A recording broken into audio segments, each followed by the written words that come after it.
امریکی صدر Donald Trump نے ناظرین بیسکلی غزہ پر مکمل کنٹرول لینے کا منصوبہ جو انہوں نے پیش کیا تھا وہ اس پہ کاربند ہیں، اور جس میں موجودہ فلسطینی آبادی کو وہ فورس کر کے جارڈن اور مصر میں بھیجنے کا پلان شامل ہے۔ اور کل تو جو اردن کے بادشاہ ہیں کنگ عبداللہ، وہ وائٹ ہاؤس میں ڈونلڈ ٹرمپ سے ملاقات کرنے بھی گئے ہوئے تھے، اور ڈونلڈ ٹرمپ نے ان سے ملاقات پہ کہا کہ ہم غزہ کو لیں گے اور ہم اسے ہولڈ کریں گے اور ہم اسے چیریش کریں گے۔ ناظرین یہ الفاظ دیکھا جائے تو بین الاقوامی قوانین کی ایک کھلم کھلا خلاف ورزی ہے۔ ناظرین ڈونلڈ ٹرمپ کا پلان ہے کہ وہ غزہ کو مڈل ایسٹ کے ریویرا میں کنورٹ کرنا چاہتے ہیں، اور ان کے بقول وہ جابز کریٹ کرنا چاہتے ہیں لوگوں کے لیے، لیکن حقیقت یہ ہے کہ وہ بڑے پیمانے پر فورس ڈسپلیسمنٹ کا منصوبہ انیشیٹ کرنا چاہتے ہیں، جو 1948 کی نکبہ کی طرح لاکھوں فلسطینیوں کو ان کی زمین سے محروم کر دے گا۔ یہ پلان اس وقت پیش کیا جا رہا ہے جب غزہ میں ہزاروں عمارتیں تباہ ہو چکی ہیں اور ہیومینیٹیرین کرائسس اپنی عروج پر ہے۔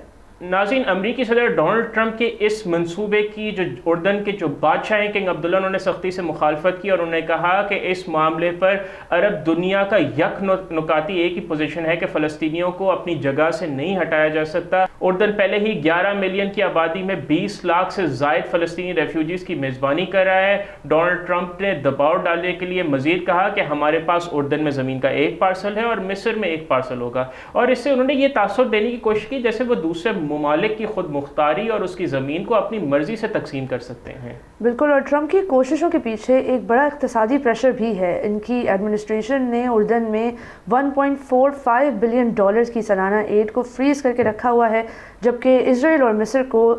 تو ویور مل چکا ہے۔ اگرچہ ٹرمپ نے کہا ہے کہ وہ ایڈ کو تھریٹ کے طور پر استعمال نہیں کر رہے، لیکن لگتا یہی ہے کہ it is being used as a threat. لیکن ان کی پالیسیز میں واضح یہی ہے کہ ایک بہت ہی زیادہ یہ معقول پریشر ٹیکٹک ہے ٹرمپ ایڈمنسٹریشن کے لیے، کنسیڈرنگ دا فیکٹ کہ انہوں نے پوری دنیا میں بھی گلوبل ایڈ کو فریز کر دیا ہے۔ بالکل، اور ناظرین اگر آپ اس میٹنگ کے جو ویژولز ہیں اور اس کی جو پریس کانفرنس اس پہ آپ غور کریں تو اس میٹنگ کے دوران امریکی صدر ڈونلڈ ٹرمپ نے بار بار کنگ عبداللہ کو پریشر کرنے کی کوشش کی، اور جو کنگ عبداللہ ہیں وہ ظاہری طور پر جو ہے ان ایزی وہاں پہ نظر آئے، اور اگر آپ ان کی آنکھوں کے ایکسپریشنز دیکھیں، اور انہوں نے یہ پریشر ڈالنے کی کوشش کی کنگ عبداللہ پہ کہ وہ غزہ کے فلسطینیوں کو ایکسیپٹ کرنے پر راضی ہو جائیں، یہاں تک کہ انہوں نے تو کنگ کو ڈائریکٹلی پرومپٹ کرنے کی کوشش کی کہ وہ فلسطینیوں کو لینے کا اعلان کر دیں، لیکن کنگ عبداللہ نے اس کے جواب میں صرف اتنا ہی کہا اور بہت ہی معتدل رویہ اپنایا کہ وہ وہی کریں گے جو ان کے ملک کے لیے بہتر ہوگا۔ اور انہوں نے ساتھ ہی ساتھ یہ بھی کہا کہ امریکی صدر ڈونلڈ ٹرمپ کے پاس ایک ایسی کلیئرٹی اور ایک ایسی پوزیشن ہے کہ وہ مڈل ایسٹ میں پیس لا سکتے ہیں، تو انہوں نے ان سے مطالبہ کیا کہ وہ اپنی پوزیشن کو مڈل ایسٹ میں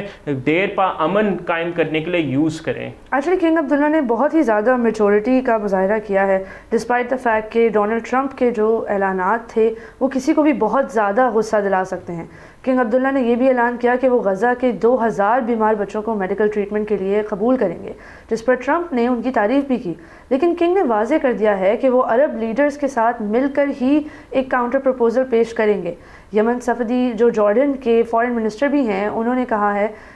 المالکہ ٹی وی پر، انہوں نے بتایا کہ مصر کی قیادت میں عرب ممالک تمام مل کر ایک پلان بنا رہے ہیں، اور یہ ایک ایسا پلان ہے جو غزہ میں ریکنسٹرکشن کا پروگرام تو ہوگا لیکن اس میں فلسطینیوں کی کوئی ڈسپلیسمنٹ شامل نہیں ہوگی، اور تمام ایسے پلانز جو ریکنسٹرکشن کے ہوتے ہیں، پوسٹ وار ریکنسٹرکشن خاص طور پر، ان میں اسی قسم کا پلان کو تشکیل دینا چاہیے جس میں ڈسپلیسمنٹ نہ ہو، کیونکہ یہ تو یونائٹڈ نیشنز کا اپنا اصول بھی ہے۔ جب لیبیا میں بھی تباہی مچائی گئی تھی اور پراکسی وار کے بعد بہت زیادہ ایک بڑا پاور ویکیوم کریٹ ہو گیا تھا، تو وہاں بھی ریکنسٹرکشن اسی لیے کبھی صحیح طریقے سے نہیں ہو سکی کیونکہ اس ریکنسٹرکشن میں پاور پالیٹکس کو اتنی زیادہ انٹینگل تھی وہ کہ اس کو ہم کبھی صحیح طریقے سے دیکھ ہی نہیں سکے۔ Libya has never recorded. اور جو سیز فائر کے معاملے پہ ڈونلڈ ٹرمپ نے اور بھی خطرناک پوزیشن لی ہے، انہوں نے کہا ہے کہ اگر حماس ہفتے والے دن تک باقی جو ہاسٹیجز ہیں اسرائیل کے ان کو رہا نہیں کرتے تو آل بیٹس آر آف، اور انہوں نے یہ بھی کہا کہ ہیل ول بریک لوز۔ یہ ناظرین اس وقت کی بات ہے جب حماس پہلے ہی کہہ چکی ہے کہ اسرائیل سیز فائر کی خلاف ورزی کر رہا ہے اور غزہ پر بمباری جاری رکھے، اور ہم نے اپنے کل کے شو میں بتایا تھا کہ 25 فلسطینی شہید ہو چکے باوجود اس کے کہ سیز فائر معاہدہ از ان پلیس۔ ایگزیکٹلی، اور یہ نمبرز ہمیشہ ایسے ایسٹیمیٹس ہوتے ہیں جو 100% ایکوریٹ نہیں ہوتے، کیونکہ جب غزہ اور فلسطین کا معاملہ ہے تو وہاں پہ کئی ایسی اموات بھی ہوتی ہیں جو نوٹ نہیں کی جاتی ہیں، جن کا ریکارڈ سامنے نہیں آتا۔ سو وی ہوپ کہ ایسا نہ ہو، لیکن actually the deaths are probably much more، کیونکہ ویسٹ بینک میں سیز فائر کبھی صحیح طریقے سے امپلیمنٹ کیا ہی نہیں گیا تھا۔ یہاں آپ کو یہ بھی بتائیں کہ رائٹرز کا تازہ ترین سروے بتاتا ہے کہ 74% امریکن پبلک جو ہے وہ ٹرمپ کے اس پلان کی مخالفت کرتی ہے، حتیٰ کہ ایون ریپبلکن ووٹرز بھی 55% ریپبلکن ووٹرز اس پلان کے خلاف ہیں۔ یہ اس بات کا ثبوت ہے کہ امریکی عوام غزہ میں قبضے کے اوپر اور فلسطینیوں کی فورس ڈسپلیسمنٹ کے بالکل سختی سے خلاف ورزی کرتی ہے۔ بالکل ناظرین، اگر ٹرمپ انتظامیہ کی بات کی جائے تو ان کا یہ پلان بین الاقوامی قوانین کی خلاف ورزی تو ہے ہی، اور غزہ پر قبضہ کرنے اور وہاں کی پوری آبادی کو جبری طور پر جو ان کا منتقل کرنے کا منصوبہ ہے، یہ ناظرین وار کرائم کی کیٹیگری میں یہ آتا ہے، کیونکہ یہ ناظرین ان فلسطینیوں کے بنیادی انسانی حقوق کی پامالی اور 1948 کی جو بیسکلی نکبہ کی یہ ایک ریپیٹیشن اس کو کہہ سکتے ہیں۔ This is tantamount to ethnic cleansing of Palestinians. Definitely, خاص طور پر یہ بھی نوٹ کرنے والی بات ہے کہ جب کنگ عبداللہ نے کہا کہ وہ پہلے ہی اتنی بڑی تعداد میں فلسطینی ریفیوجیز کی میزبانی کر رہے ہیں، ٹرمپ نے اس حقیقت کو مکمل طور پر نظر انداز کر دیا۔ اور یہ بہت تعجب کی بات ہے کیونکہ اس وقت جارڈن اور ایجپٹ میں ایک بہت وافر مقدار میں فلسطینی ریفیوجیز موجود ہیں۔ اردن کی جغرافی کو بھی دیکھنے کی کافی زیادہ ضرورت ہے اس وقت، کیونکہ سعودی عرب، شام، اسرائیل اور ایک سائڈ پہ ویسٹ بینک، ان سب کے درمیان میں جارڈن اس وقت موجود ہے، اور پہلے سے ہی ریفیوجی کرائسس جو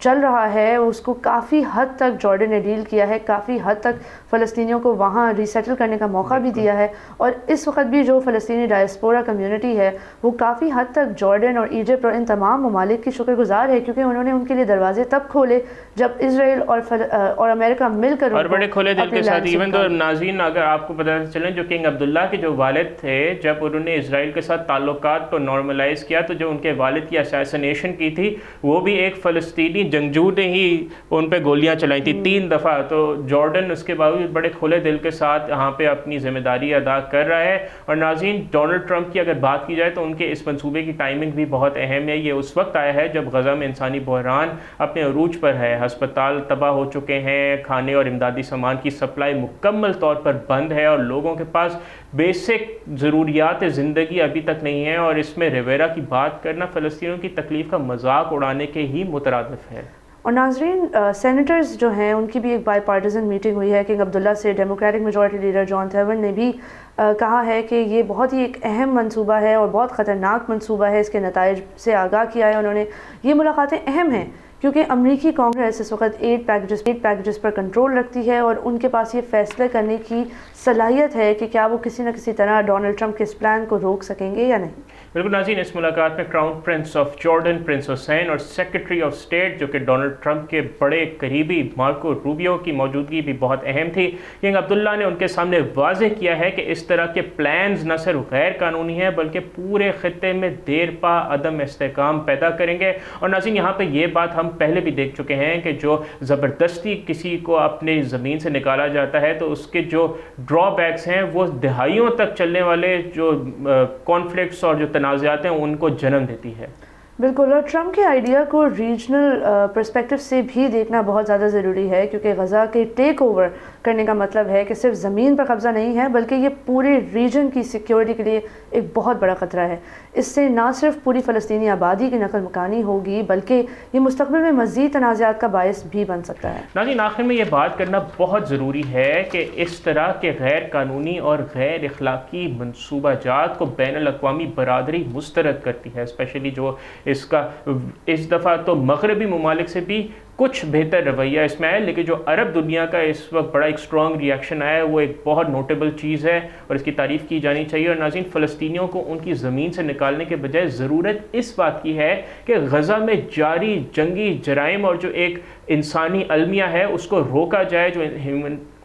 ہیومینیٹیرین امداد کی جو ترسیل ہے اس کو یقینی بنایا جائے، اور ناظرین ایک فیئر اور ایک دیر پا امن کا جو منصوبہ ہے اس کے تحت فلسطینیوں کے حقوق کو تسلیم کیا جائے۔ اور یہ تمام صورتحال واضح کرتی ہے کہ ٹرمپ انتظامیہ کا یہ پلان صرف اسرائیل کی ٹیریٹوریل ایگریشن کو سپورٹ کرنے کے لیے ہے، جس کا مقصد فلسطینیوں کو ان کی آبائی زمین سے محروم کرنا ہے۔ اس طرح کے اقدامات نہ صرف انٹرنیشنل لاء کی خلاف ورزی کرتے ہیں بلکہ انسانی حقوق کی بھی پامالی ہیں۔ بالکل ناظرین، اور صدر ڈونلڈ ٹرمپ نے وائٹ ہاؤس پہ کنگ عبداللہ کے ساتھ ملاقات کو کنسٹرکٹیو قرار دیا، لیکن حقیقت اس سے مختلف ہے۔ انہوں نے بار بار اس بات پر زور دیا کہ امریکہ کے پاس غزہ پر قبضہ کرنے کا اختیار ہے۔ ڈونلڈ ٹرمپ ریئل اسٹیٹ کے کاروباری کی طرح سوچ رہے ہیں، انہیں فلسطینیوں کی اپنی زمین سے وابستگی کا کوئی احساس نہیں ہے۔ وہ الگ بات ہے کہ عرب ممالک نے بھی اس وقت ایک بہت زیادہ کلیئر اور concise statement being all on the same page دے دی ہے، ایشو کر دی ہے. وہ لوگ بالکل یہ ایکسیپٹ کرنے کے لیے تیار نہیں ہیں کہ غزہ کی ڈسپلیسمنٹ ہو کسی بھی ریزن کی وجہ سے. لیکن یہاں پہ یہ بات نوٹ کرنا بہت ضروری ہے کہ اس طرح کی اسٹیٹمنٹس اور کانڈمنیشن سے ابھی تک کچھ زیادہ ہوا نہیں ہے. ہوا ہے تو صرف تھریٹ سے اور یوز آف وائلنس سے. اگر ہم دیکھیں تو 7 اکتوبر آلموسٹ انیویٹیبل تھا، 7 اکتوبر کو ہونا ہی تھا. اور جس طریقے سے اسرائیلی حکومت نے اور IDF فورسز نے مل کر 7 اکتوبر کو پاسبل بنایا تھا، اس کا بھی ہمیں جو ہے وہ کافی زیادہ اس کو اسکروٹنائز کرنا چاہیے پوری دنیا کو. اور اس وقت یمنی ہوتی ریبلز نے بھی ایک ایشو کر دیا ہے تھریٹ بہت پبلکلی کہ اگر ڈونلڈ ٹرمپ نے سیز فائر کو کسی بھی طرح نقصان پہنچایا تو وہ اس کا جواب دیں گے. تو شاید یہ ایک زیادہ ڈیٹریمنٹل اسٹیٹمنٹ ہوگی compare to everything that any state has said so far. یہاں یہ بات کرنا بہت ضروری ہے کہ ٹرمپ نے غزہ کو ڈائمنڈ قرار دیا ہے. ان کا کہنا تھا کہ وہاں وہ ہوٹلز اور آفیسز بنائیں گے، ہوٹلز اور آفس سے بھر دیں گے اس پورے علاقے کو. لیکن یہ حقیقت نظر انداز کر رہی ہے کہ سیز فائر کے دوران لاکھوں فلسطینی پیدل چڑھ کر شمالی غزہ میں واپس جا رہے ہیں، اس کے باوجود کہ ان کے گھر اس وقت تباہ ہو چکے ہیں. یہ بات اس کو واضح کرتی ہے کہ ان کا پیغام بہت کلیئر ہے کہ کچھ بھی ہو جائے وہ اپنی زمین نہیں چھوڑیں گے. بالکل ناظرین، اور ہمیں امید یہ کرنی چاہیے کہ دنیا اکٹھی مل کے اس کانفلکٹ کو اور زیادہ شدید ہونے سے روکے گی، کیونکہ ناظرین یہ جو جنگیں ہوتی ہیں شروع تو انسان کر دیتے ہیں اور پھر اس کو روکنا کسی کے بھی بس پہ نہیں ہوتا. تو انسانی جانوں کا مسئلہ ہے، اس کے لیے بہتر ہے کہ اس معاملے کو افہام و تفہیم سے حل کیا جائے اور جو انسانی جو ہیومن رائٹس ہیں، انسانی حقوق، ان کی پامالی کو بند کیا جائے، ان کی پروٹیکشن کی جائے اور لوگوں کو، فلسطینی لوگوں کو ان کا جو رائٹ ہے وہ دیا جائے. اور ناظرین، صدر ڈونلڈ ٹرمپ سے جب پوچھا گیا کہ چاہے وہ غزہ خریدنا چاہیں گے تو انہوں نے کہا کہ ہمیں کچھ خریدنے کی ضرورت نہیں ہے، یہ وار ٹورن ایریا ہے اور ہمیں اسے لے لیں گے. یہ جو صدر ڈونلڈ ٹرمپ کا بیان ہے کہ وہ ایک طاقتور ملک کمزور علاقوں کو اپنی مرضی سے ہڑپ کر لے گا، یہ ایک بہت خطرناک ٹرینڈ ہے اور یہ کلونیل سوچ کو بیسیکلی ظاہر کرتا ہے. جیسے بر صغیر کی تاریخ میں جب انگریز آئے تھے تو ان کا بھی یہ مائنڈ سیٹ تھا اور پھر جس قسم کا عدم استحکام پیدا ہوا وہ دہائیوں تک چلا اور اس کے ریکس آج تک فیل ہوتے ہیں. کالونیز بھلے انڈیپینڈنٹ ہو گئی ہوں، کلونیلزم دنیا میں ختم نہیں ہوا. سبسکرائب کریں اور بیل دبائیں تاکہ کوئی خبر رہ نہ جائے.